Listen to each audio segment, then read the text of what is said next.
Hello, boys and girls. What a weird and wacky day it is today because it is thundering and raining, and the sun is out at the same time, and there's a big, beautiful rainbow, and somewhere out there, Kermit the Frog is strumming his banjo and singing. So yeah, it's pretty weird, pretty wacky. Now, where have I been? I've been not uploading in these last few days because, well, some things have arrived, but they just haven't been like quite big ticket items to really justify or carry a video in and of themselves. But I think enough has arrived to where I can catch you up a bit. So first off, we have 3 out of the 5 Zavvi exclusive Steelbooks that I ordered. The other 2, I don't know where they are, and I've actually sent Zavvi an inquiry about it. But got a few here. Wolf Creek, the original. Again, UK exclusive there. It's something that I guess hasn't come out on Blu-ray in the US, but the second one has for some reason. I really like this one, Iron Sky. It has both of them, the first one and the second one, called The Coming Race. And, I mean, it's Nazis on the moon, and then I guess the second one has dinosaurs, and it's like, I mean, what else do I need to say? Just watch it based on those factors alone. I saw the first one, I really loved it. I can't wait to see the second one. The second one, I believe, has a cameo from Lloyd Kaufman.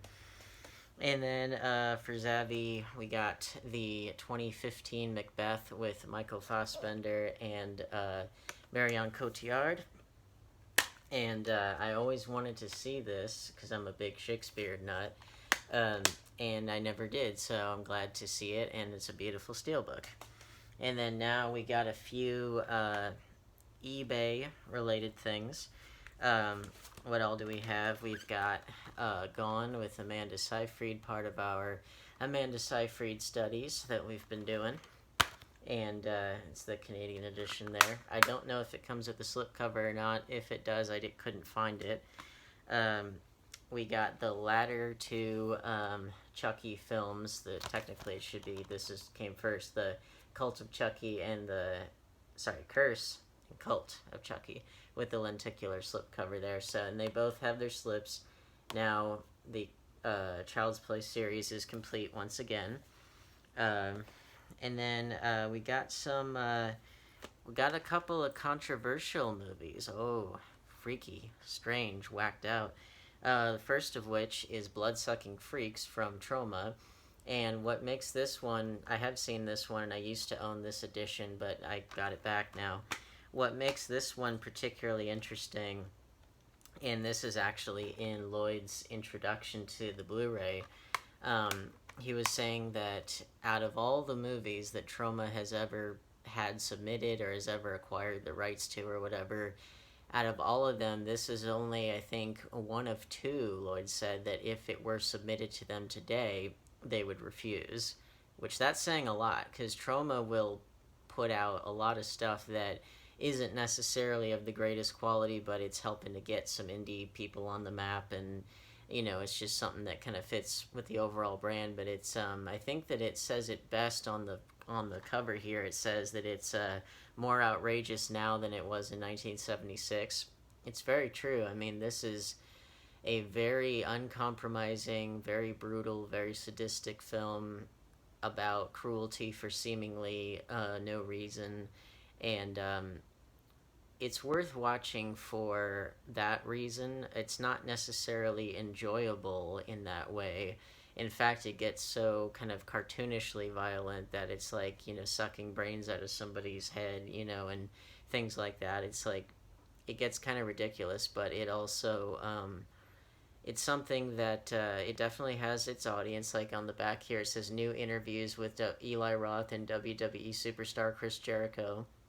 An introduction from Lloyd himself. So, it's something that I don't know. It's one of those things I can't exactly guarantee that you'll like it per se, but it's if you're like me and you're interested in the sadistic and the ways in which human beings can be horrible to each other in whatever way, and how that's depicted on screen versus like if it's kind of extreme like this and not realistic versus if it is, it's an interesting watch. And speaking of which, got 2 controversial films that are controversial for pretty opposite, diametrically opposed reasons in many ways, but they bear the same title despite not having anything to do with each other outside of that. But you've got D.W. Griffith's Birth of a Nation, and you've got Nate Parker's Birth of a Nation, 1915, 2016. Now, yes, I own a copy of the infamous Birth of a Nation, and why do I own that? Well, number one, so this is the Twilight Time edition. The two most readily available versions of it are the Kino one and the Twilight Time one. I went with Twilight Time because A, it has a better cover, and B, the feature itself is it says Centennial 2015 Photoplay Productions Restoration by Patrick Stanbury, and it's in other words, like the Kino one is from 2011, so I think this one has the most up-to-date transfer, and so it seemed like, well, if you're gonna do it, get the most up-to-date transfer. Plus, I did like the cover better because it says, all it does is say the title, and it's like it doesn't even need to say anything else. I mean, the movie's reputation is so infamous that it's like, well, it doesn't really need to say anything else, and it's one of those movies that I think it's quite appropriate for this particular period in our history with lots of protesting and talks about justice and police brutality against the African American community and things like that. And I say it's important because this film, as it pretty much gave birth to, I mean, well, it says Birth of a Nation, but one thing it indisputably is in many ways it's the birth of cinema as we know it. Now, there was cinema before this, but this one really did. It was a smash hit when it came out. It really pioneered so many of the forms of cinematic language that we're familiar with, that we kind of take for granted these days, as far as editing and just ways of telling a story visually. Nothing had ever really been done on that scale before, and it, as a work of filmmaking, it is most definitely a monumental achievement and does need to be appreciated as such. But as the other side of the coin, of course, is that it is unbelievably racist and historically inaccurate as far as, well, the portrayal of African Americans and the fact that the Ku Klux Klan, they're the heroes in the second half of the film. Nothing overly, from what I remember, I have to watch this again, it's been so long, nothing overly controversial or racist happens in the beginning part, because it's basically a recreation of the North and the South sides of the Civil War, and it does the battle scenes and stuff are done very well, very spectacularly. It's once we get into reconstruction, that's where we kind of go off the deep end there, with the fact that the Klansmen, that they are the heroes of this thing, and that the black people that are in this are portrayed as being like really sex crazed and just animal like, and it's no wonder why it has the reputation that it does, and so it's just one of those things that it's worth watching for no other reason that we wouldn't have modern cinema as we know it without it. But it's also a sober reminder, I think, of the fact that so many key institutions in our society, in our country specifically, so many key either institutions or art forms or works of art or architecture, so many of them, more than you might realize, were quite literally born on the backs of either slaves or disenfranchised peoples, especially African Americans. So it's a tragic, sober reminder that the great medium of cinema that we purport to love, unfortunately, was also born on the backs of people that were treated horribly in 1915, let alone in the time period in which this film is set. But again, I'm a big believer in never ever censoring the past, because if we don't study it, then we're condemned to repeat it. And you do need to appreciate where cinema began, and as a epic film, it's very, very, very important. It is very influential. I personally, besides even thematically, I do think, I'm not going to get it now, but D.W. Griffith's follow-up film called Intolerance, I think is honestly a better film, not just because it's kind of the anti Birth of a Nation in that sense, because part of what it was a big hit, but it got a lot of backlash from, I believe, the NAACP and other related groups. Now, granted, they didn't have quite the influence that they have now, and in fact, the Ku Klux Klan, this was at the height of their power, and they used it as a recruiting tool. But because it had enough of a backlash to where D.W. Griffith's next film was, well, in some ways, kind of an apology film, because it was all about the theme of intolerance throughout history in various, time periods, various groups of people. But I personally, outside of the fact that, well, it's not a racist film, I think Intolerance overall is a more artistically ambitious film. Like, this one is more influential because A, it came first, and B, it's about, more concrete ideas, whereas Intolerance is much more of an artistic work because it deals with 4 different periods of history, all, and different conflicts all going on at the same time, or portrayed, at the same time relative to each other. But I think there's just more to it on a storytelling level, even taking the racism aside, which something like this is hard to do, but still. But yeah, that's a kind of a long way to say that, this is something that it's especially important to remember just how many art forms and institutions and things were born on the backs of disenfranchised peoples from history. Like, at my school at UNC Chapel Hill, there's a table that is, it's like forget what it is, like stone marble table or something, and it's held up by a whole bunch of slaves, and it is meant to remind us all that the university that we so enjoyed, especially the older upper quad, which is the oldest part of the university, that it was built largely by slaves. And again, I never forgot that. Now, another controversial film, but for completely different reasons, was the 2016 Birth of a Nation from writer, director, star Nate Parker.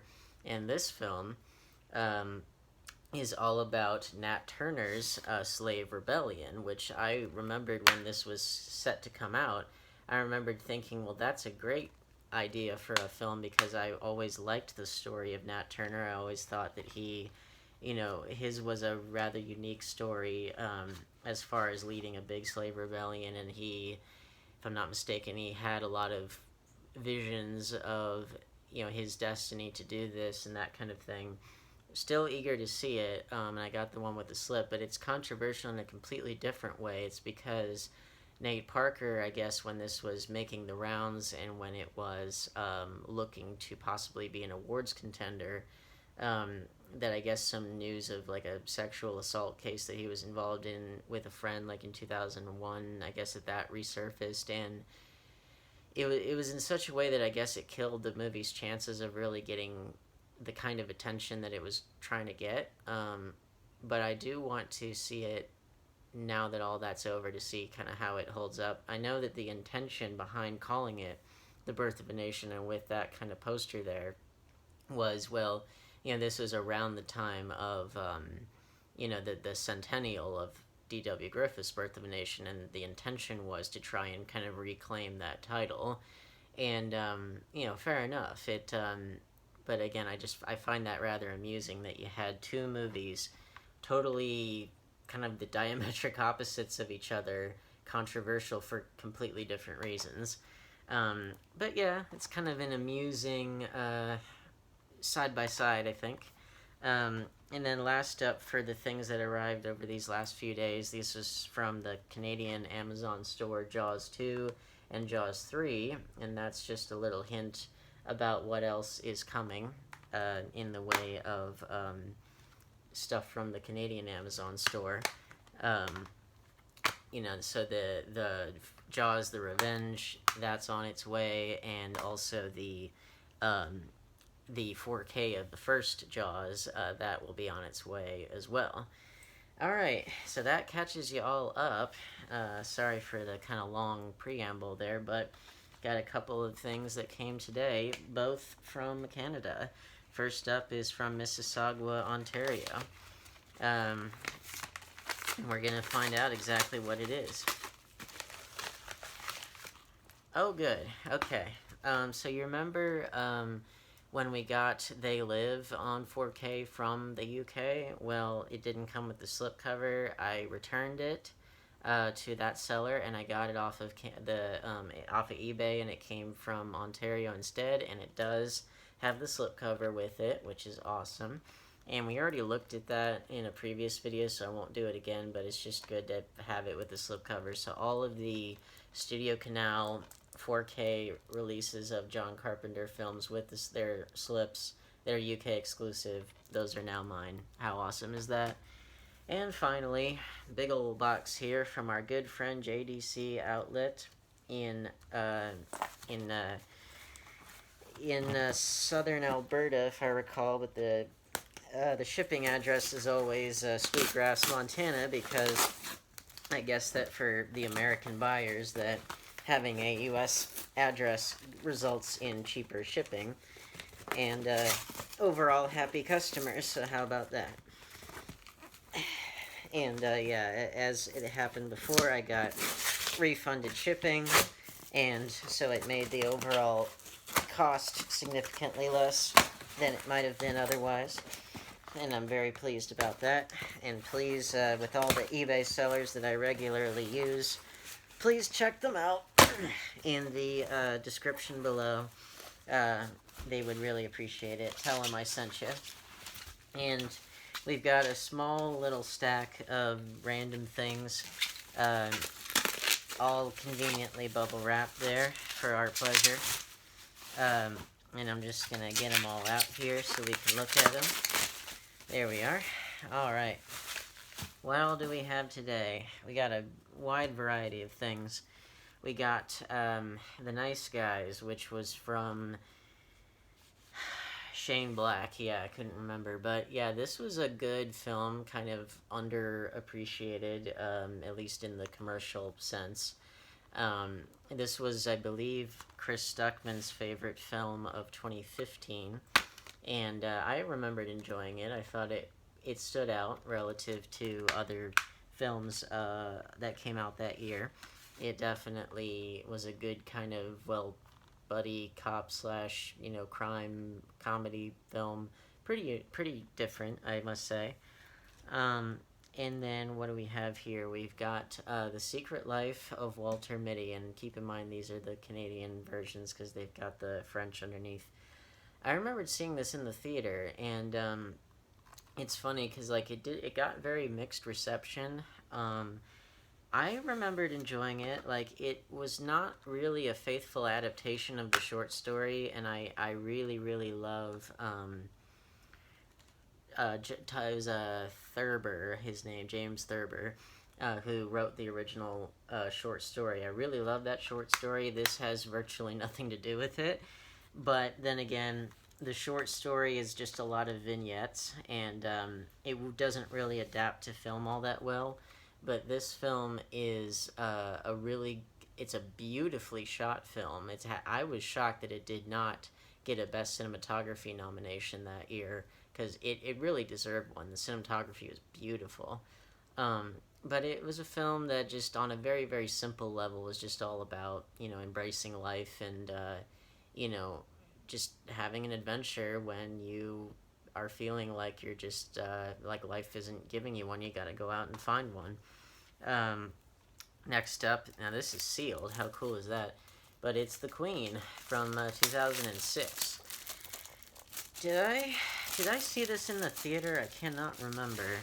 I do remember, if I didn't see it in the theater, which I feel like I might have, but if I didn't, then I saw it very close to that.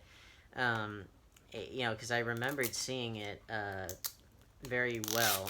It was Helen Mirren won Best Actress for this, where she plays Queen Elizabeth II, and it's all about how the royal family dealt with the death the sudden death of Princess Diana and the public's changing feelings towards the monarchy, and kind of the fact that she was known as the people's princess, and that she kind of made certain aspects of the monarchy accessible to ordinary Britain, to the ordinary citizens of England. This is the Canadian exclusive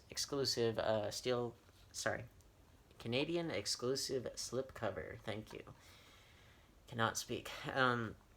But yeah, it was all about that, and about, just how, what place does the monarchy have in the wake of this person that was so beloved, having been, taken from the world so suddenly.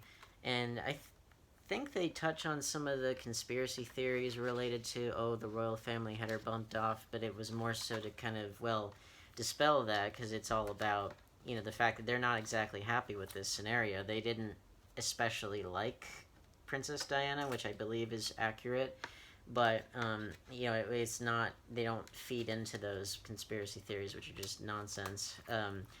But, it's all about just what place does the monarchy have now, and Helen Mirren did a great job. And I am having a really hard, there you go, having a hard time putting it back. But, yeah, I love that it has a slipcover there. Because, what are we on this channel? We're slipcover psychopaths. You're damn right. Now, here's a film I remembered seeing in the theater very well. And I remembered I really did not like it at all. And it was The Way, Way Back. Now, it was a very critically acclaimed film. It was something that I remembered a lot of people in college. Now, keep in mind, again, 2013 film. 2013 was a bad year for me on a personal level. I was going through a lot of personal crisis. I broke up with my first girlfriend at the time. Just a lot of bad stuff all happened at one time. And so I was not really in a good state of mind to appreciate film, especially films that for whatever reason kind of got under my skin. And I think for this film, it was very critically acclaimed. I always kind of, grind my teeth at the idea of the movie about the directionless young person who doesn't know where he's going and doesn't really care to find out. That stereotype and that kind of story, it always bugged the crap out of me, for whatever reason, because I guess I'm a very motivated person. But now that I'm out of that state of mind, and now that I'm out of the bad state of mind I was in with my most recent breakup, I think that I'll be able to give it another try. I've been trying to kind of reconcile with these 2013 movies that, made me undeservedly angry because of me not having been in a good state of mind. So it's kind of my attempt to try and just heal those wounds and try to say I'm sorry to the movies that didn't really deserve it.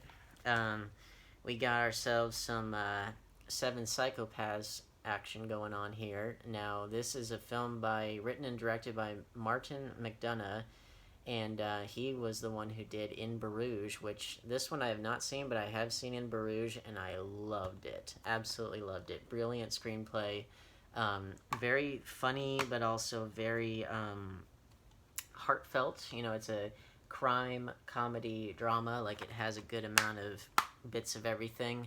That film was very, very introspective, and so I'm very curious to see what this film has in store. It's got Christopher Walken in it, so already, and Woody Harrelson, and Sam Rockwell, Tom Waits, all kinds of people that you see and you're like, yeah, I want to see that regardless, because especially Christopher Walken, it's I'm there no matter what.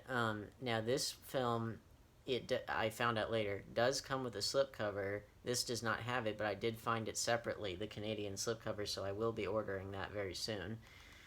Because, again, slipcover psychopath. Now, this film I did not expect to see and I did not expect to buy, but apparently it is quite rare, especially with the slipcover, but it is Vampire Girl versus Frankenstein Girl, and it is I believe, Japanese kind of gore film that reimagines, a vampire and a Frankenstein. Well, it's a vampire girl and a Frankenstein girl that it's got a lot of gore. It's got a lot of sexy girls and everything. I believe it's from the same people who did. Could be wrong about this, but I believe it's Sorry, it's the deranged genius who introduced fans to Tokyo Gore Police. From what I've heard, Tokyo Gore Police is one of the goriest films ever made, and it should be, considering that gore's in the title. And yeah, this film is actually from Funimation, which normally puts out anime in the United States. But yeah, they put out a couple of live action things, and this is one of them, obviously from Japan. So yeah, it's gonna be probably a batshit insane time, but that's what we want, isn't it? We got. This was considered to be M. Night Shyamalan's comeback movie, The Visit. And I really enjoyed The Visit. I have to say that, like, I'm trying to think. So the last I saw Lady in the Water in the theater. Well, I saw all of his I saw like Sixth Sense, Unbreakable, Signs, The Village. Lady in the Water was one I saw in the theater. I did not see The Happening in the theater. I still haven't seen it. I have it in the collection though, and I will watch it. But yeah, The Happening. I did see The Last Airbender, but I went with a friend, and I didn't have any real investment in Avatar: The Last Airbender. I still haven't watched the show, and I would like to, because I've heard it's really good, and I haven't seen the movie since theaters, so it didn't really stick with me any one way or the other. Like, so many people were like, oh, it was so spectacularly bad. I have not seen it in so long. It probably is. I can barely remember anything about it. But then I did not see After Earth, and then The Visit comes along, and it's considered to be his big comeback movie, and I really enjoyed it. I think that it. I'm just getting the tag off of here while I'm talking. I think that it. I can see why people would say that, because well, it was a found footage film, so automatically it feels like kind of a more back to basics exercise for him. And I have to say that and it has a decent setup as far as like I think it's like an early teens girl and her tween brother. They go visit their relatives, and she's making a documentary about it for school, and it's like, that's a fine setup for a found footage film. What really makes it stand out, on top of the pretty creepy premise, despite it being only a PG-13 film, I think what makes it really stand out is how good the script is, which is funny because most people never really think about the script in a found footage film, but I think the script in this is really good. The kids, our heroes, they're quite well fleshed out. They have good conversations. They can be pretty funny. It has a good structure to it, and most people don't really think about the script all that much when they talk about found footage, but this one has a really good one. And M. Night Shyamalan, as a filmmaker, when his films have been good, they've tended to be good because they're well written scripts, and this is a good example of that. We got This Is the End, which again, I'm not normally a Seth Rogen person, but I remembered seeing this film a few years ago, and I saw it in the wake, honestly, I saw it in the wake of having loved Sausage Party, and I hadn't really given his filmography much of a look at the time, and so that's why I wanted to check it out. This Is the End. It was definitely a similar level of insanity to Sausage Party, just I don't think quite as crazy, because, well, with animation you can get as crazy as you want. I think that this film, my complaint with it on a storytelling level is that, so the idea is that the rapture from Christianity, the rapture has happened, and these group of celebrities who are playing kind of caricatured versions of themselves, that they all get left behind.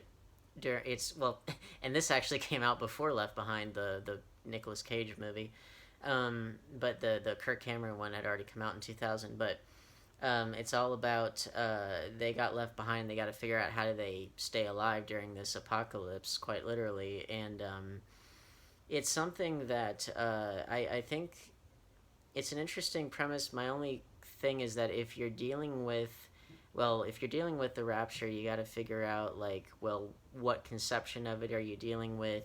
Because different denominations of Christianity have different concepts of the rapture, and what all it involves and everything, and the kind of constraints surrounding why they weren't selected and what they have to do to get out of this. It just feels very basic and very kind of facile. Not to the point to where the whole movie falls apart, because the interactions that these guys have and the way in which they kind of make fun of themselves and each other, that's really what holds it together. Plus the fact that like Emma Watson's in this, and you wouldn't necessarily think she would be, but she's quite funny in it. Um, I really love the scene in the beginning when it's first happening and when people are getting raptured up, and the people that are left behind. Like, my favorite line in the whole movie is that, oh, people, they got sucked up in the sky and there's craziness everywhere. They're like, well, we didn't see anything in the Hollywood party full of the celebrities. And I was like, that was really funny. That was really kind of self-aware there. And I loved it when you saw the various celebrities die horribly. Like, that was, I give them credit for having the guts to do that. And then the parts where they're trying to survive are pretty good. And actually, the CGI in this, you don't think of a comedy like this having good CGI, but this one actually did relative to its budget. I just think more so it's like, I'm always a stickler for mythology, or in this case, theology, and trying to have it make some kind of sense. In this, it just seemed like and they do like parodies of The Exorcist and stuff, but it just seems like these are people who are obviously not theologians, who are just kind of taking what bits they know about these things and trying to fuse them all together. And, I think honestly it might have been funnier had it been either a zombie apocalypse or it had been a different kind of apocalypse. But then again, you wouldn't have gotten the whole satire of, Hollywood has no morals, blah, blah, blah. Like, you couldn't have gotten that. But yeah, I think if they had maybe given the script a couple more rewrites, it might have been made more sense. But maybe I'm asking too much of a Seth Rogen comedy. Then speaking of Seth Rogen, we got 50/50, which was a comedy drama about cancer of all things. And at the time that I saw this, I remembered not really thinking that it was funny or that it was good subject for comedy. Now, granted, it's not a comedy all the way through. Like, it has some funny situations and things, but it is primarily, like, what roots it is the drama. I just remembered at the time thinking that, I was just sitting there in agony thinking, like, well, is he going to be alive or not? Because that will affect how I am or am not able to laugh at this. And again, I was in a more emotionally turbulent time in my life, and now I am more stable, and so I'm able to judge it more fairly. And this was Jonathan Levine. I had a similar kind of reaction to Warm Bodies, which I want to rewatch because I love Teresa Palmer. I've grown to appreciate her since then. But yeah, it's another kind of reevaluator for me, and it was only $4, so why not? And but I do remember the performances being pretty strong, and Seth Rogen I really like as a dramatic actor. I would like to see him do more of that. He was really good in Steve Jobs, where he played Steve Wozniak, so definitely recommend seeing him in there. I can't really say a whole lot about this next film, but it's called Gun, and it's got 50 Cent and Val Kilmer in it. Look at that cover. That alone made me want to watch it. I mean, there's nothing more to say. I mean, that's enough, Now, 50 Cent, like, he had that period in his life where he was starting to get into movies. Like, from what I heard, I never watched it, but from what I heard, Get Rich or Die Trying was pretty good because it's based on his life. But I mean, it's got Danny Trejo in there, and this is Val Kilmer before his throat cancer and before the times where if he was in a movie, he'd have to be dubbed, which I guess is still the case. I haven't gotten any updates on it. I hope he's better off than he was, but it's still really tragic. But I mean, come on, it's like, how can you not like that? That's great. And then we've got to end us off here, we got two very critically acclaimed films that I really loved. The first of which this was a grower for me because it took me a little while to fully appreciate it, because I wasn't really used to how kind of slow and deliberate it is, but it was Capote. And Philip Seymour Hoffman did a brilliant job in this film, rest in peace. He really got the sound of Truman Capote's voice, his laugh, his mannerisms. Because if you knew Truman Capote, he had a very specific way of talking, and he was such that if you've ever seen him on TV, the way that he's talking in the movie, that really was the way that he talked. And it was, especially if you watch interviews with him, you can really see the work that he did. But I mentioned In Cold Blood in a previous video. Well, this is the story of how Truman Capote interviewed the real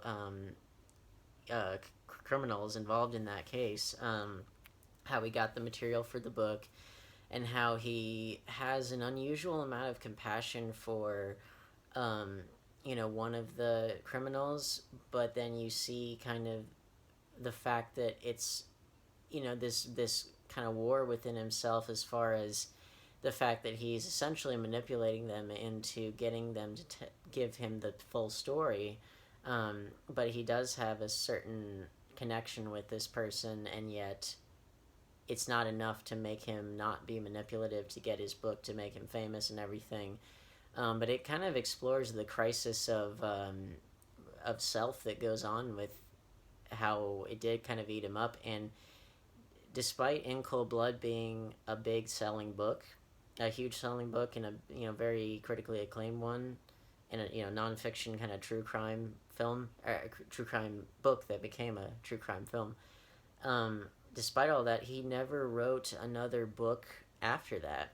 He wrote a lot of shorter pieces that got published, but yeah, never a full book after that, despite having gotten a lot of acclaim with like Breakfast at Tiffany's and that sort of thing.